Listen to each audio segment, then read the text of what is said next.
keseimbangan air dan zat terlalu di dalam tubuh agar kondisi cairan tubuh tetap seimbang. Ginjal bekerja menjaga tekanan osmotik darah sehingga sel-sel tubuh tidak mengalami kelebihan atau kekurangan air. Jika kadar air terlalu tinggi, ginjal akan membuang lebih banyak urin encer. Sebaliknya, jika tubuh kekurangan air, ginjal akan menahan air sehingga urin menjadi lebih pekat. Bagaimana hal tersebut bisa terjadi? Ginjal tersusun atas jutaan unit kecil yang disebut nefron. Nefron merupakan tempat utama berlangsungnya osmoregulasi. Bagian-bagian nefron yang pertama ada glomerulus. Glomerulus adalah kumpulan pembuluh darah kapiler yang berfungsi menyaring darah, menghasilkan urin primer. Yang kedua ada tubulus proksimal. Tubulus proksimal pada bagian ini terjadi reabsorpsi besar-besaran sekitar 65% air dan ion natrium diserap kembali oleh darah. Selanjutnya ada lengkung Henle. Lengkung Henle sangat penting dalam pembentukan urin pekat. Bagian turun permeabel terhadap air sehingga air keluar dari tubulus. Selanjutnya ada tubulus distal di bagian ini. Bagian ini melakukan pengaturan akhir ion-ion seperti natrium, kalium, dan kalsium di bawah pengaruh hormon.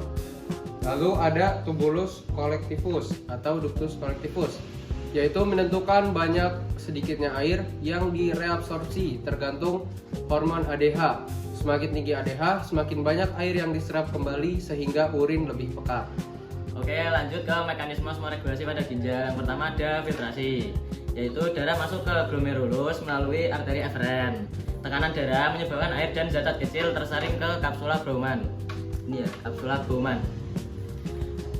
Lanjut, hasil penyaringan disebut filtrat glomerulus atau urin primer. Terus yang kedua ada reabsorpsi. Reabsorpsi adalah penyerapan kembali zat-zat penting dari urin primer ke darah. Zat yang diserap kembali meliputi yang pertama ada air, glukosa, natrium, klorida, dan asam amino. Yang ketiga yaitu sekresi. Sekresi adalah pemindahan zat-zat tertentu dari darah ke tubulus ginjal. Lalu misalnya ion hidrogen, kalium, amina, dan obat-obatan. Oke, ada dua kondisi di mana ginjal dapat menghasilkan urin pekat maupun urin encer tergantung kebutuhan tubuh. Untuk kondisi pertama ada saat tubuh kekurangan air. Di situ osmolitas darah meningkat dan hipotalamus mendeteksi kondisi tersebut. Yang kemudian kelenjar hipofisis melepaskan hormon ADH, lalu ductus collectivus menyerap lebih banyak air, yang menyebabkan urin menjadi lebih sedikit dan pekat. Dan yang kedua, saat tubuh kelebihan air, itu produksi ADH menjadi menurun, reabsorpsi air berkurang, yang menyebabkan urin menjadi lebih banyak dan encer. Oke, untuk percobaannya.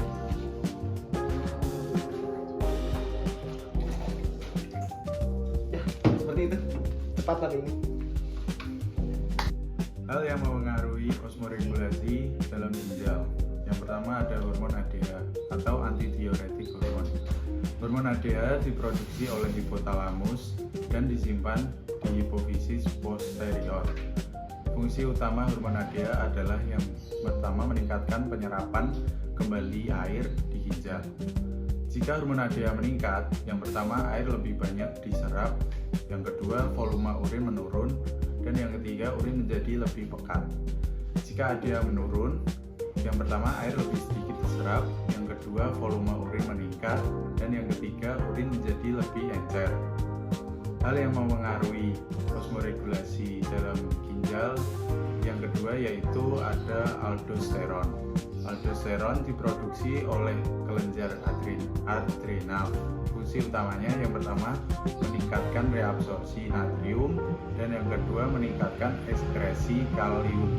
Karena air mengikuti natrium, peningkatan aldosteron juga meningkatkan retensi air dalam tubuh. Merupakan organ utama dalam osmoregulasi karena mampu mengatur zat dan air terlarut dalam tubuh.